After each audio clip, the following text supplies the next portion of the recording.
శ్రావణ లక్ష్మికి సాష్టాంగ ప్రణామాలు.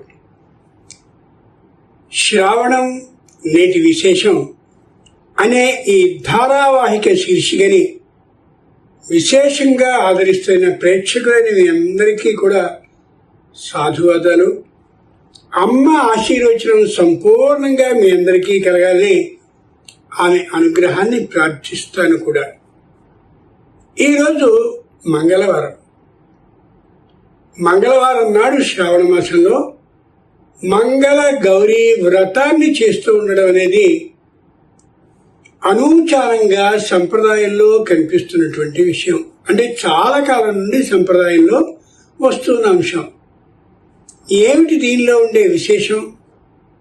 మంగళ గౌరీ వ్రతం అనే మూడు మాటలకి విశేషం ఏమిటి, అర్థం ఏమిటి, విశేషం ఏమిటి? ఇంతే కాక ఈ రోజున సూప ఓదన వ్రతం అని కూడా చేస్తారు. దాని అర్థం ఏమిటి? ఈ రెంటిని గురించి తెలుసుకుందాం. ముందు అమ్మని ప్రార్థిద్దాం. అరుణాం కరుణాతరంగితాక్షి ధృతపాశ అంకుశ పుష్పబాణ శాపాం అణిమాదిభిరావృతాం మయూఖై అహమిత్యేవ విభావయే భవానీ. రామాయ రామభద్రాయ రామచంద్రాయ వేధసే రఘునాథాయ నాథాయ సీతాయ పతయే నమః. మంగళ గౌరీ వ్రతం.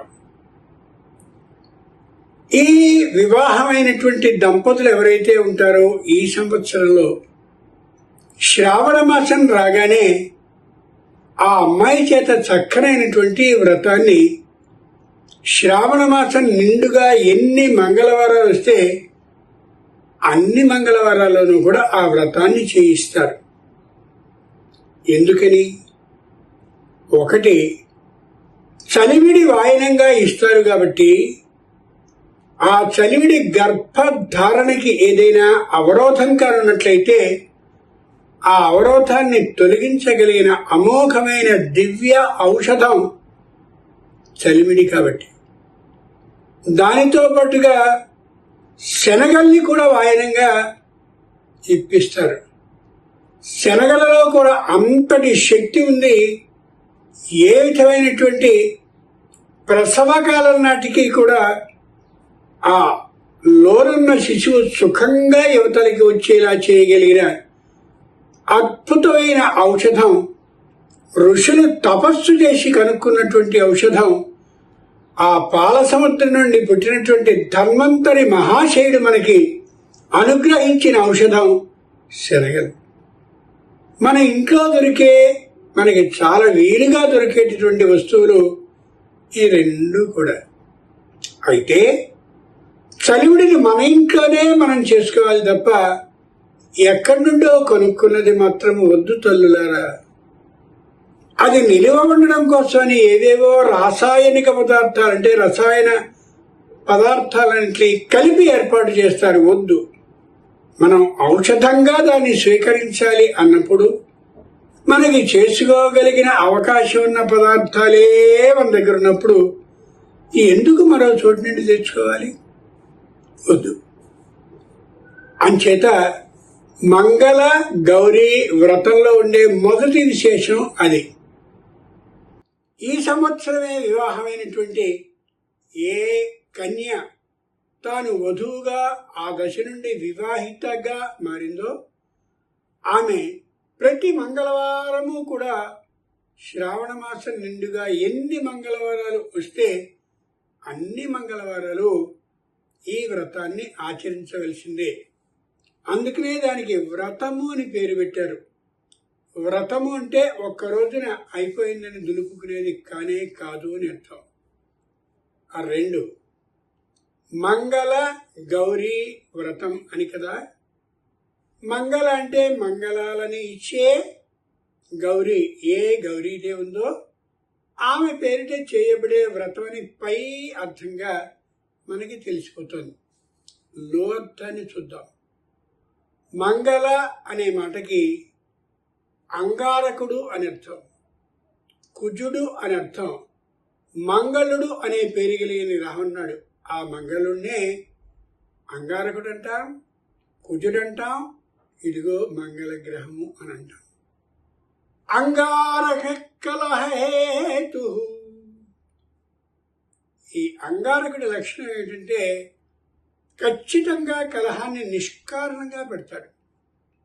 అమ్మాయి వివాహమై అత్తవారింటికి వెళ్ళేటటువంటి సందర్భంలో ఈ అంగారకుడు కానీ అనుగ్రహించకపోయినట్లయితే తన ప్రసన్న దృష్టిని ఆమె మీద ప్రసరించకుండా ఉండినట్లయితే తప్పక ఆ అత్తింట్లో కలహానికి గురి చేస్తాడు. అది ఆయన లక్షణం. రవి అనే గ్రహం ఎలా అయితే బుద్ధిని, శరీర ఆరోగ్యాన్ని ఇస్తాడో అది ఆయన లక్షణము. చంద్రుడు ఎలా అయితే మానసిక ప్రశాంతతని కలగజేస్తాడో అది ఆయన లక్షణము. అలాగే ఈ అంగారకుడికి దెబ్బలాట నిష్కారణంగా పెట్టడం అనేది ఆయన లక్షణం.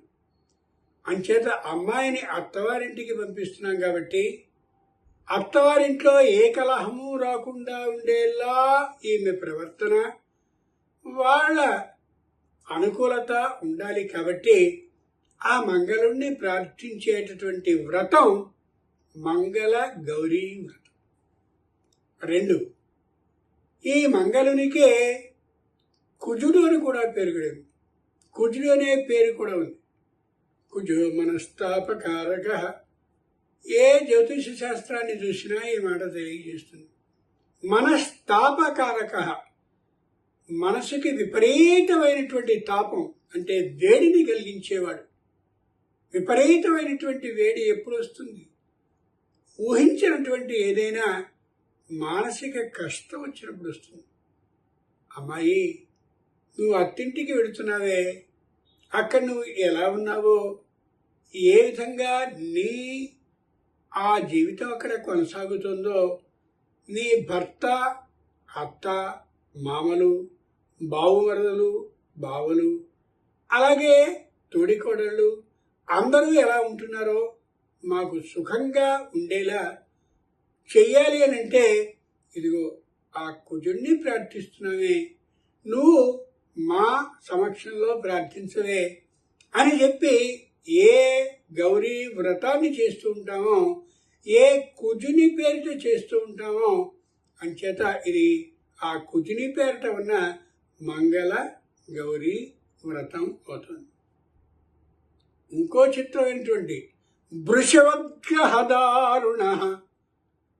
ఈ కుజుడు ఎట్లాంటి వాడు అంటే గ్రహదారుణ. తానొక్కడే కాకుండా తనకి అనుకూలంగా ఈ అమ్మాయి జాతకంలో ఎవరెవరు ఆ జాతక చక్రంలో ఉన్నారో చూసి, ఓ గురుగ్రహమా, నువ్వు నాకు అనుకూలంగా ఉన్నావుగా, మన ఇద్దరం కలిసి బాధపడదానరా. ఓ రవిగ్రహమా, నువ్వు నాకు చక్కని దృష్టితో చూస్తున్నావుగా, అంచేత శారీరక అనారోగ్యాన్ని, బుద్ధిపరమైనటువంటి ఆలోచన ఏమాత్రము లేకుండా చేస్తూ అమ్మాయిని ఇబ్బంది పెడతానరా అని ఈ కుజుడు ఏ గ్రహాలు తనకి ఆ అమ్మాయి జాతకంలో అనుకూలంగా ఉన్నారని అనిపిస్తుందో వాళ్ళందరి చేత కష్టాలను కలిగిస్తూ ఉంటాడు. మనకి లోకంలో కూడా కొందరు ఉంటారు, వాళ్ళ లక్షణం పొడుస్తూ ఉండడం మాత్రమే. అలా పొడిచిన తర్వాత వాళ్ళు తలకిందులైపోతూ ఉంటే మానసికమైనటువంటి వ్యధతో ఏమీ తెలియనట్టుగా ఉంటారు. అది వాళ్ళ లక్షణం. ఈ లక్షణం కుజ లక్షణం, అంగారక లక్షణం, అదే మంగళ గ్రహ లక్షణం. అంచేతనే పెద్దలు మంగళవారం నాడు ఏ పని ప్రారంభించకురా అంటారు.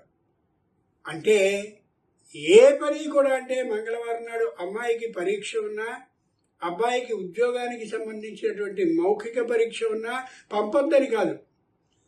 అదే మొదటిసారిగా ఏ పనినైతే మనం చేయదలిచి ఉన్నామో, చేయవలసి ఉందో తప్పనిసరిగా ఆ రోజు మంగళవారం అయితే మాత్రం చేయకండి.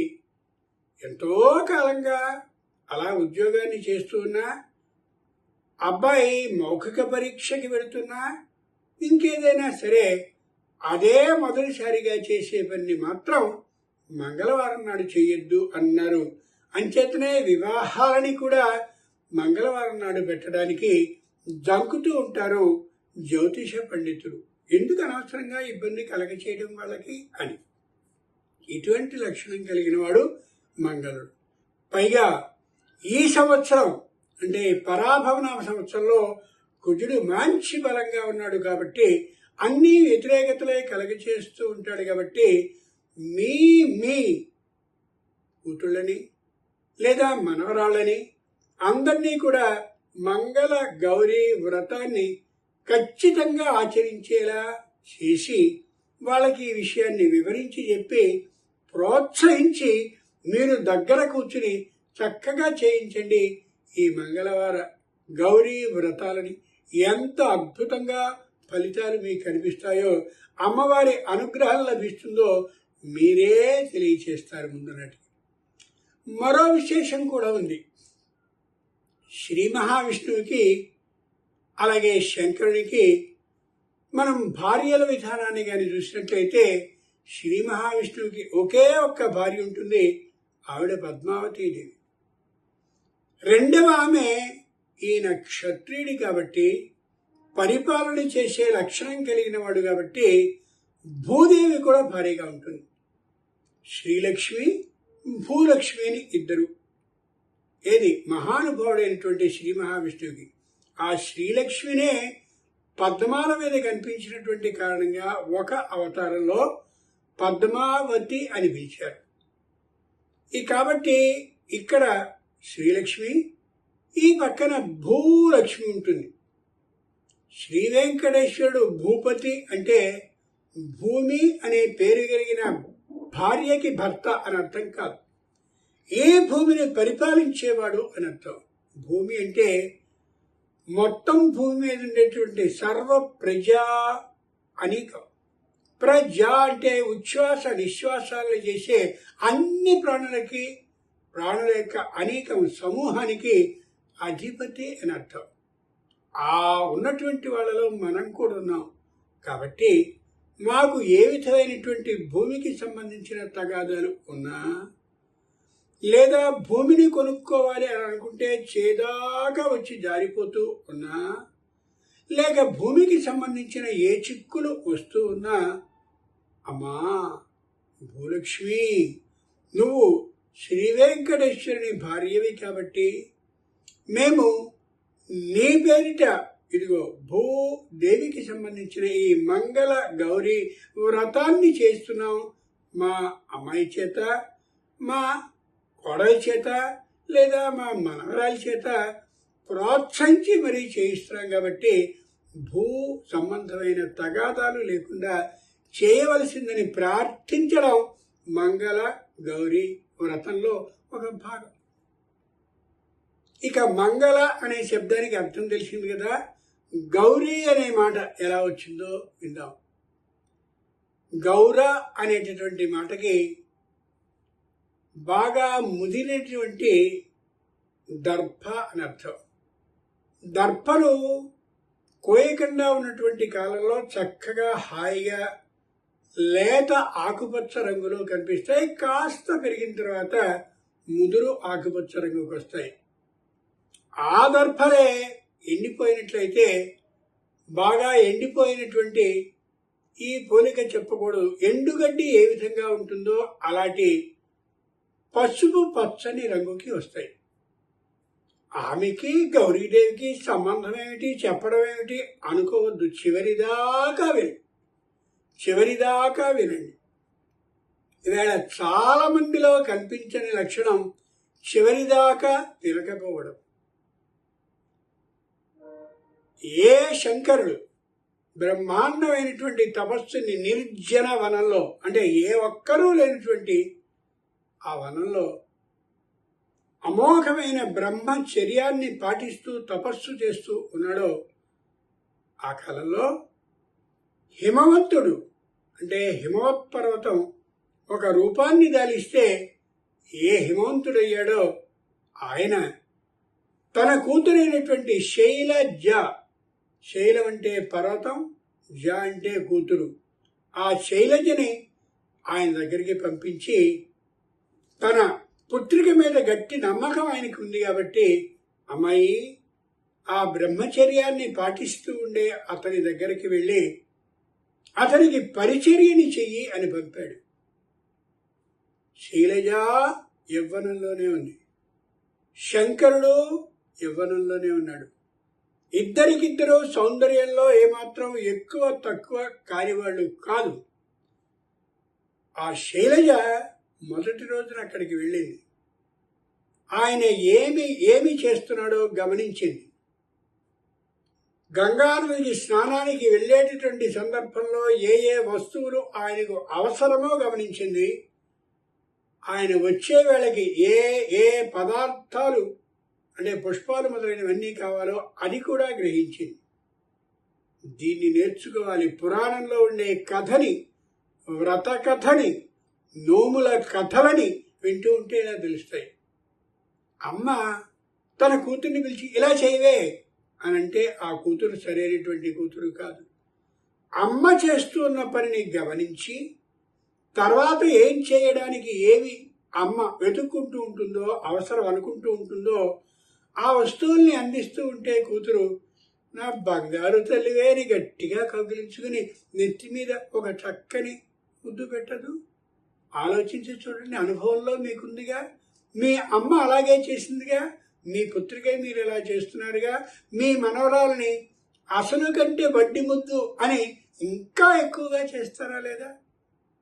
అలా ఆ పార్వతి అంటే శైలజ, ఇంకా పార్వతి అనే పేరు రాని ఆమె శంకరుడికి అద్భుతమైనటువంటి ఈ పరిచర్యల్ని చేస్తూ ఉంటే ఆయన ఆశ్చర్యపోయాడు. ఎప్పుడూ ఏనాడు ఆమె ముఖాన్ని చూసి లేడు. అది ఆయన గొప్పదనం. మీ ఇద్దరం వివాహం చేసుకుంటాం అని శుభలేఖని పంపడం గొప్ప కాదు. మేమిద్దరం ఒకే చోట ఉన్నా ఏమాత్రము ఒకరి పట్ల ఒకరు ప్రేమ భావాన్ని కలిగి ఉండకుండా దృఢంగా అలాగే ఉన్నాం అనేది గొప్పదనం అని చెప్తుంది పురాణం. అంచేత ఈ శంకరుడు ఆ శైలజ ఏమాత్రము పరస్పర అన్యోన్య అనురాగ విధానంతో చూసుకోవడం లేదు. పరిచర్య సాగుతూ ఉంది ఆ శైలజ ద్వారా. ఇలా ఉన్న సందర్భంలో దేవతల అధ్యక్షుడైనటువంటి ఇంద్రుడు వచ్చి ఆ బాణాన్ని అంటే మన్మథ బాణాన్ని ప్రయోగించి శంకరుని యొక్క మనసుని అలా మళ్లించవలసిందిగా కోరాడు మన్మథుడిని. అబ్బో, దేవతల అధ్యక్షుడంతటి వాడు నా దగ్గరికి వస్తే నేను ఊరుకోవడమా అని బాణాన్ని వేశాడు. వెంటనే శంకరుడు ఆ పార్వతి తనకి మధుకమాల అంటే సముద్రంలో పుట్టినటువంటి ఏ అద్భుతమైనటువంటి ప్రత్యేకమైన ఒక మణి ఉంటుందో ఆ మణులకి సంబంధించిన మాలని ఆయనకి ఇస్తూ ఉంటే ఆయన శృంగార దృష్టితో ఈమెని చూశాడు. వెంటనే తేరుకున్నాడు.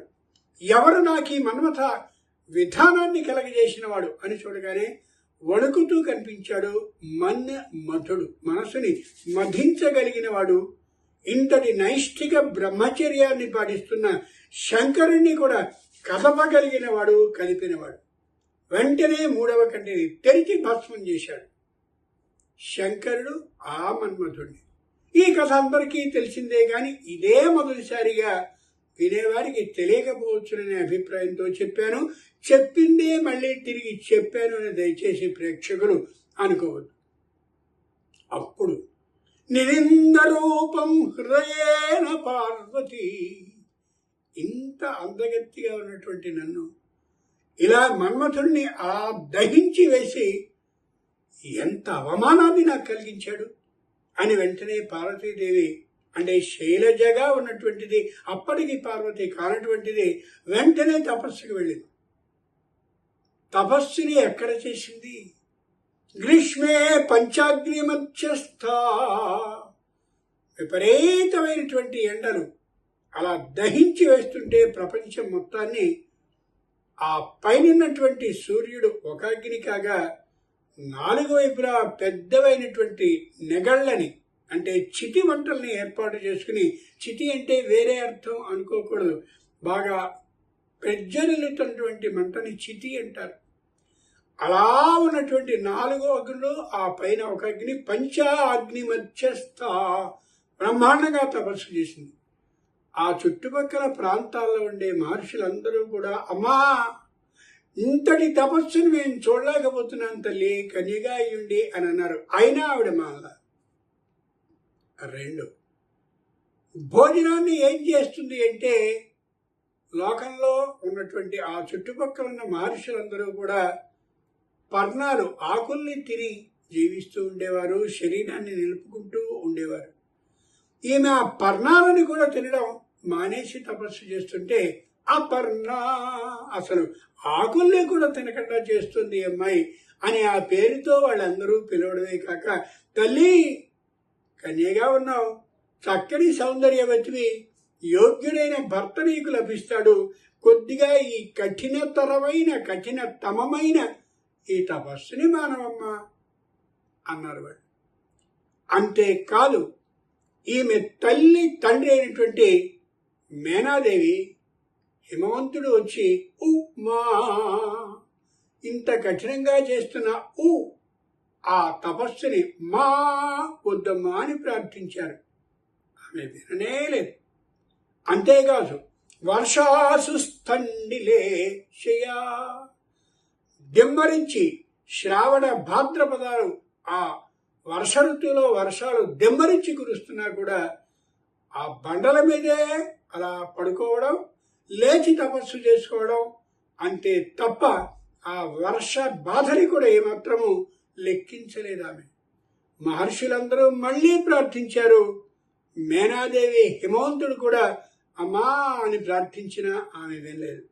తన పట్టుదల కాదది, తన కోపం కాదు, తన మొండితనం కాదు, శంకరుడి మాత్రమే వివాహం చేసుకోవాలి అనేందుకు చేసే తపస్సు తప్ప మరొకటి కాదు. పూర్వపు ఇతిహాస పురాణాలని కానీ ఒక్కసారి పరిశీలించి చూస్తే, ఎవరినైతే ఒక్కసారి వరిస్తారో మానసికంగా వరుణిగా అతన్నే చేసుకునేంత వరకు కూడా అలా దీక్షలో ఉండేవారు తప్ప, రాజేశ్వరిని ప్రేమించి సోమేశ్వరిని చేసుకోవడం, ప్రేమించి వెళ్ళడం కాదు లౌకికమైనటువంటి భాషలో మాట్లాడితే. అలాగే శంకరుడు కూడా ఈమె కోసమే తపస్సు చేసి, ఈమె కోసమే స్వయంగా ఈమె ఎక్కడున్నాడో అక్కడికి వచ్చి అప్పుడు వివాహాన్ని ఆడాడు. పరస్పర తపస్సంపత్ఫలాయిత పరస్పరం, ఒకరిని వివాహం ఆడాలని ఒకరు, ఇద్దరికిద్దరు తపస్సు చేసుకుని సాధించుకున్నటువంటి భార్యాభర్తలు గుర్తుంచుకుని తీరాలి. అంచేత అప్పుడు ఆమె శరీరం గౌరవర్ణానికి మారిపోయింది. అంటే ఇందాక అనుకున్నామే, ఎండుగడ్డి ఎలా అయితే ఉంటుందో ఆ రంగులోకి మారిపోతే ఆ చుట్టూరా ఉన్నటువంటి మహర్షులందరూ కూడా అంతకుముందు అపర్ణాన్ని పిలిచిన వాళ్ళు, అలాగే ఉమా అమ్మా ఈ తపస్సు వద్దు అని ఏ తల్లి తండ్రి అని ఉమాని పిలిచారో, ఇలా పిలుపులు ఏవైతే అమ్మవారికి వచ్చాయో ఇక్కడ గౌరవ వర్ణానికి మారిపోయేసరికి అందరూ గౌరీ గౌరీ గౌరీ అన్నారు. ఇందాక అనుకున్నటువంటి మనస్తాపం, అలాగే నిష్కారణంగా కలహం, ఇంతేకాక మానసికమైనటువంటి తాపం కలగకుండా ఉండడం కోసం ఏ మంగళుణ్ణి ప్రార్థించాలో అది, ఏ భూమిపరమైనటువంటి తగాదాలు లేకుండా ఉండడం కోసమని ఇక్కడుండేటటువంటి భూదేవిని ప్రార్థించాలో ఆమె, ఏ గౌరవర్ణంలోకి అమ్మవారు మారిపోయిందో ఆ గౌరవ వర్ణంలోకి మారిన కారణంగా గౌరీ అయిందో, ఈ మంగళ గౌరీ వ్రతాన్ని మనం అమ్మాయి చేత లేదా మనవరాలి చేత లేదా కోడలి చేత, కొత్తగా వివాహం అయినటువంటి వాళ్ళ చేత ఇలా చేయించి గర్భధారణకి ఇబ్బంది లేకుండా ఉండేలాగా, ఏవైనా అవరోధాలు కానినట్లయితే అవి తొలగిపోయేలాగా, సంతానం సుఖవిధంగా అంటే సుఖప్రసవం అయ్యేలాగా ఏ విధమైన అడ్డు ఆపు లేకుండా ఉండేందుకోసం ఇదిగో ఈ చలిమిడిని శనగల్ని వాయనంగా ఇమ్మన్నారు. ఎంత గొప్ప మాట అది. ఇక్కడ అనేకమైనటువంటి విశేషాల్ని మనం తెలుసుకోదగినవి, తెలుసుకోవలసినవి ఉన్నాయి. మరో విశేషం సూపోదన వ్రతం. ఈ రోజంతా కూడా అంటే ప్రతి మంగళవారాలు శ్రావణ మాసంలో సూపోదన వ్రతం. మామూలుగా శరీరానికి ఆరోగ్యాన్ని కలగజేసేది ముద్గాన్నం అంటే పెసరపప్పు అన్నం. అంచేతనే అమ్మవారికి ముద్గౌదన ప్రియ అని ప్రత్యేకంగా కనిపిస్తుంది. పెసరపప్పు అన్నవాడికి బాగా ఇష్టం. శుభకార్యాలనే కాదు, అశుభకార్యాలు అని మనం భావించుకునే అవి అశుభకార్యాలు కాదు, నిజంగా మాస్యాలు, శ్రాద్ధాలు మొదలైనటువంటివి అవన్నీ కూడా ఆ కార్యాల్లో కూడా పెసరపప్పునే వాడతారు అంతే తప్ప ఎక్కడా కందిపప్పుని వాడరు. కానీ ఈ శ్రావణ మాసంలో మంగళవారం నాడు 4 మంగళవారాలలోనూ కూడా పప్పు అన్నాన్నే తినాలి.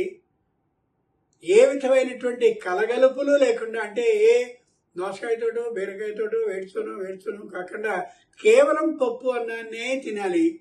అంతేకాక మజ్జిగలో కూడా నందుడికి ఈ పప్పునే వేసుకుని, ఏది కందిపప్పుని మాత్రమే వేసుకుని తిన్నట్లయితే 4 మంగళవారాలు శ్రావణంలో చేస్తాం కాబట్టి ఆ పైనుండి కురిసేటటువంటి వర్షాలు, అలాగే నిరంతరం ఉండే చలిబాధ కారణంగా పీనస ప్రతిష్యాయ అంటే ముక్కు నుంచి నీరు గారడం, కళ్ళు ఎర్రబడడం, కళ్ళ నుంచి నీళ్లు గారడం, చెవులు వినిపించకుండా గళ్ళు పడడం వంటివి ఉండవని ధన్వంతరి మహాశయుడు తెలియజేస్తున్నాడు. మంగళ గౌరీ వ్రతం. ఇంకో ముఖ్యమైన విశేషం ఏమిటంటే, ఆడవాళ్ళు అలా నీళ్లతో ఎక్కువ సంబంధం ఉండి తిరుగుతూ ఉంటారు కాబట్టి పాదాలకి పసుపుని రాసుకోవడం, అలాగే చక్కగా ముఖమంతా ఆకర్షింపబడేందుకు వీలుగా పెద్దదైనటువంటి బొట్టుని 2 కనుబొమ్మల మధ్య ప్రదేశంలో ఆ స్థానంలో అన్నమాట అలా ఉంచడం చేసుకోవాలి అని అమ్మవారే తెలియజేస్తారు. ఎందుకని? మనని చూడగానే అంటే స్త్రీ ఉన్నటువంటి అదే ఎప్పుడే వివాహిత అయినటువంటి స్త్రీ ఎంతో అందంగా ఉంటుంది కదా, అలంకరణ చేసుకుని, శ్రావణ మాసం కాబట్టి ఇంకా అలంకరణ చేసుకుని ఉంటుంది కదా. ఆమెని చూడగానే ఎదుటివారికి శుభమైన, శుభకరమైన, మంగళకరమైన ఆలోచనలు కలిగి తీరాలి. అందుకోసమని మన వేషాన్ని బట్టే మనకి గౌరవం, ప్రపత్తి, అభిమానం ఈమె మీద ఒక ప్రత్యేకమైనటువంటి దృష్టి ఏర్పడుతుంది. కాబట్టి అట్లాంటి శుభ మంగళ దృష్టి కలగాలి. కాబట్టి గౌరీదేవి స్వరూపంగా అమ్మాయి ఈ మంగళ గౌరీ వ్రతాన్ని చేసుకుంటేటటువంటి అమ్మాయి చక్కని బొట్టును కూడా గుండ్రగా పెట్టుకోవాలి అని తెలియజేసింది శాస్త్రం. ఎంత గొప్పగా ఉంది చూడండి. ఆచరించండి, ఆచరింప చెయ్యండి. ఎంతో ఆనందాన్ని మీకు మీరుగా లౌకికంగా పొందండి. గౌరీ అనుగ్రహాన్ని సంపూర్ణంగా సిద్ధింప చేసుకోండి. ఎంత అద్భుతంగా ఉంది ఇక్కడ రహస్యం గమనించి చూడండి. ఈ రోజుకి ఈ విశేషాన్ని ఇంతటితో ముగిస్తూ, రేపటి రోజున సప్తమి తిథి అవుతుంది కాబట్టి మహానుభావుడైనటువంటి రవిగ్రహం అంటే సూర్యుడు జన్మించిన తిథి కాబట్టి మొత్తం విశాఖ నక్షత్రానికి ఉండే లక్షణాలు, ఆ మహానుభావుడు ఎలా జన్మించాడో ఆ విశేషాలు, సూర్యునికి సంబంధించిన కుటుంబంలో ఎందరెందరున్నారో ఆ అనేకమైనటువంటి విశేషాల్ని తెలుసుకుందాం. స్వస్తి.